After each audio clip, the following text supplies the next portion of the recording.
this vlog, TDI Racing is at Oulton Park's Gold Cup. So, we had a month.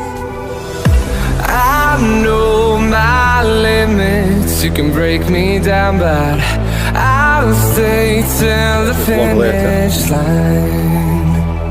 And I've been counting minutes for quite some time now, just to see you again.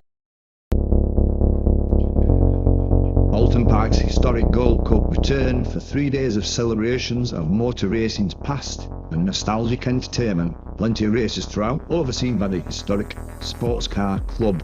We were there with R-werks and his 1.8 turbo Golf. This year also celebrated the 75th anniversary of Britain's first Formula 1 team, BRM, with a collection of BRM Formula 1 cars on show and big crowds for the weekend.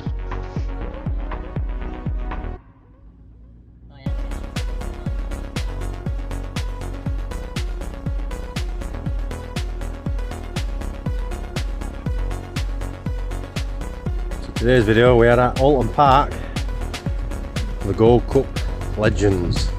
So without further ado, we will show you some footage. We are with R-werks and his Golf.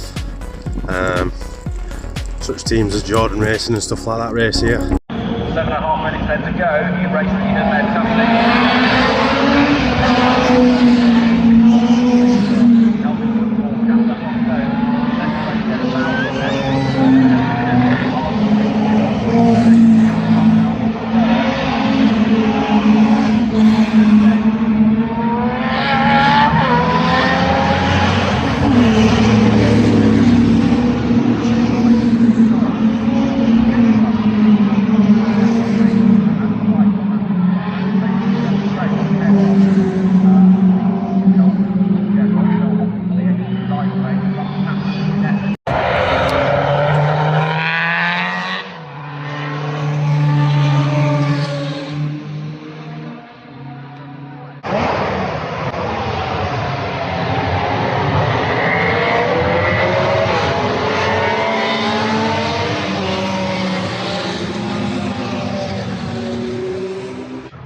So yeah, there were a good mixture of cars on the Saturday. One interesting fact is we found ourselves on the table next to Drew Pritchard from Salvage Hunters at dinner time. Ears on fire. What does Drew Pritchard and our favourite racing Briscoe Formula 1 stock cars have in common? If you know, comment below.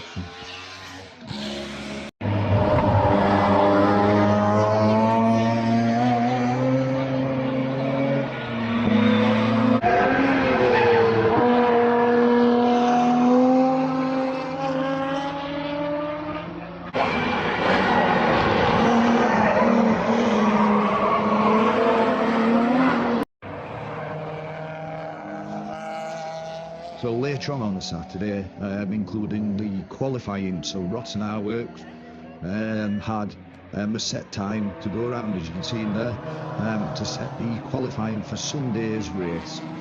So yeah, later on was quite an important bit. Qualifying didn't go too bad at all for Ross. He was happy enough. As you can see, quite a big mixture of cars racing in his class. His class, for whatever the description is, I don't know if you ever heard of time attack or anything like that. Basically, they are a mixed form of different cars with different brake horsepowers, and obviously then you put into a class to suit the horsepower you've got. Unlike time attack, these actually race on the same track at the same time. Time attack can be out in 3s and 4s, but they basically aim for times. But the format is similar. You've got a car, it's got a brake horsepower, you get essentially put into a group to suit the horsepower. I reckon that's got a little bit more in there.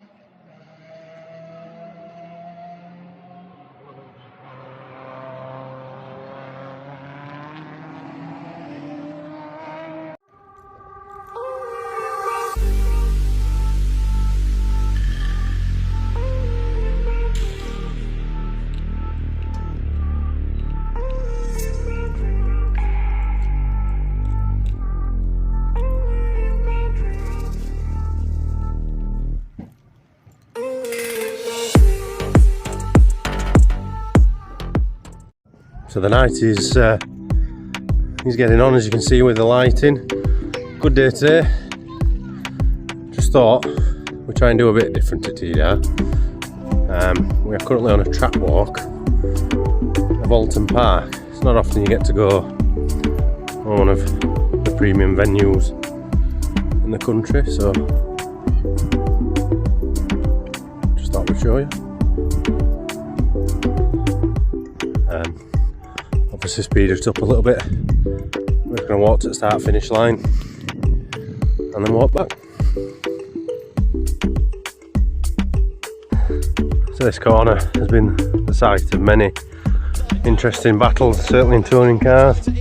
As they come round, you often see them going wide here onto the grass and sometimes spinning straight across the track in front. This tight corner here is obviously immediately after the start finish, so you'll always find everybody's fighting for that corner.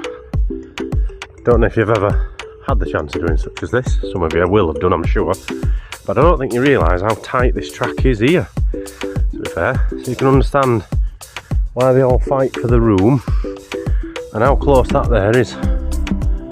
If you just come off on the first corner, it's quite a lot closer than it looks on the telly, but this corner is not quite as wide as you think it is. One thing I want to try and get in is the famous old school SO sign at Oulton Park. Venue wise, this is definitely one of the prettier tracks. Hoping for some decent racing tomorrow.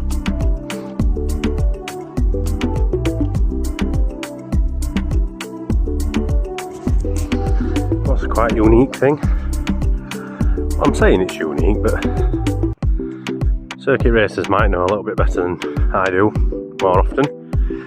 But certainly on telly, the unique thing here at Oulton Park is if you're on the back row, or on the back few rows, you're basically on a hill, quite a big hill, and you certainly can't see them things. So the way you can see that bridge, just there, it drops down and round, which I think is quite unique to this particular track, as if you're on the back few rows, you seem to be a million miles away from everyone else.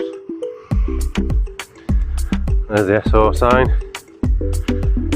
Can't think if it's ever been anything else other than SO. It's always been an old school sign. Finally getting to the start finish line. One thing they do in this country that they don't do in America. That they do in America, sorry. Our start finish lines are a little bit bland, aren't they? Wouldn't that look though so much better if it were thick and checkered? Just a comment.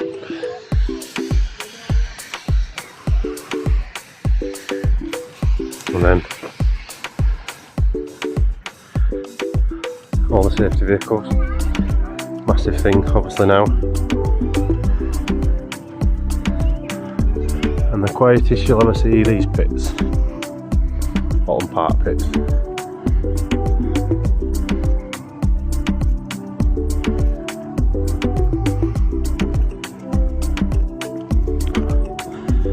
Best race garage there is. Get in. Here's a really sad point for you guys. Don't know if you can tell, these barriers are all pretty much freshly painted. Now I've walked most of the track, I've done them all the way around. I don't think I've ever been to a track that's done that level. Sad fact, but impressive. Well done, Oulton. As part of celebrations, there are some displays. As you can see, tractors, classic buses. They also had a load of classic cars. Really put a show on. What's up, bitches? Day 2 of the Gold Cup at Oulton Park. So our biggest challenge so far has been actually keeping everything charged up. So only us could bring a generator and no petrol. So unfortunately we did end up having to put some race fuel in it. So our Jenny did the Oulton Park track in 1 minute 56 last night. because it's currently running on Sudoku race fuel. There you go.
So this is a little time lapse from the pits on the Sunday.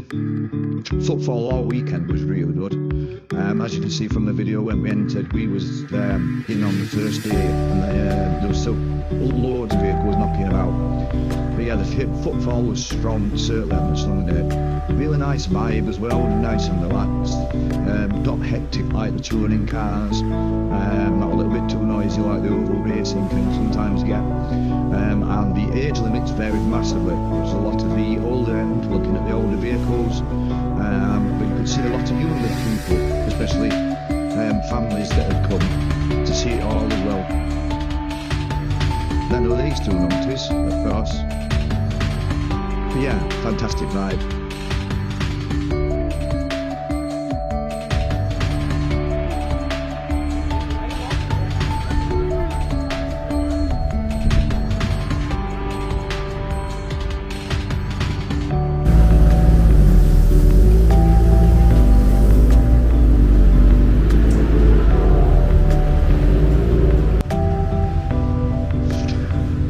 Now was the most important part of the weekend. This was the first race for Ross at R-werks in his class.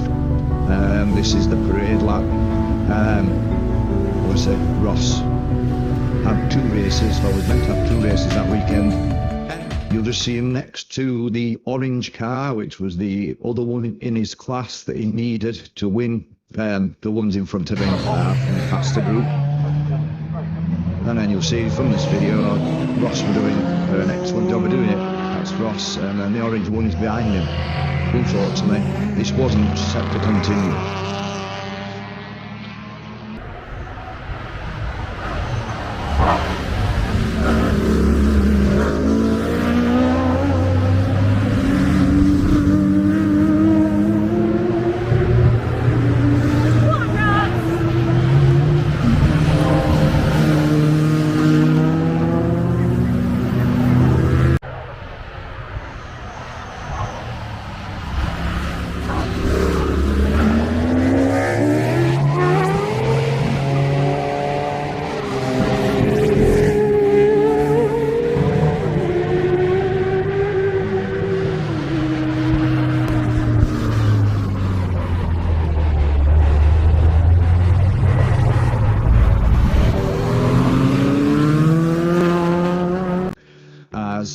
Unfortunately, a gearbox issue was an early finish for Ross in this race and the weekend. Not a good sight to see oil and smoke all over. Another time lapse here, just to give you an idea of the situation of packing up when it's done. We found this quite amazing. Obviously we know what touring cars and the bigger groups and stuff do like that, but we were quite amazed at the setup that some of these lads had. When you compare this to our stock cars, which we can get packed up, chuck it in back of van probably within half an hour, even when we've got the gazebo, this thing was a proper setup, and as you can see, it took 4 or 5 of us. Yes, there were only 2 of them that knew what they were doing like, but it took 4 or 5 of us to get this packed up and put away, and it was like Jenga, getting it away as well. So I just thought this would be a nice insight into the setup and the takedown time and work that goes into this kind of thing.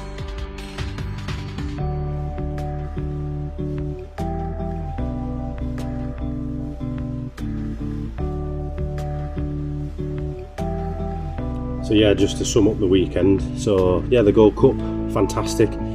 Love a bit of circuit racing, the atmospheres are always good. Fantastic atmosphere at the Gold Cup and plenty going on. Unfortunately for Ross and R-werks, a broken gearbox meant an early finish to the weekend. But overall, good vibe, nice weekend out in the camper. A few beers and a good show, so if you're ever knocking about next year, get your send there. So we couldn't finish a circuit-based vlog without a quick mention out to our friends at POWERMAXED. Over the years we've shared some incredible moments with POWERMAXED. They've given us plenty of VIP racing days, we've worked side by side with their world-class cleaning products, and they've not only supported our business, they've been part of our story too. This weekend, a lot of you might know that tragedy struck and fire destroyed their warehouse and all their touring cars and everything, as well as years of hard work, determination and memories. But if there's one thing we know about Adam and the POWERMAXED team, is they are built from determination, passion and a racing spirit that will never quit. We're luckily still proud to sell their products, and we stand with them as our company that we work for is main sponsors in the British touring cars, and we are a POWERMAXED ambassador.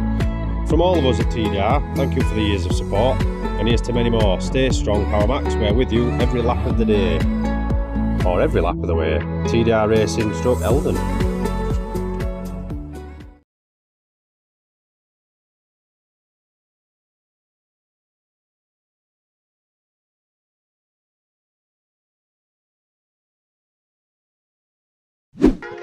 TDR Come Race Well the following.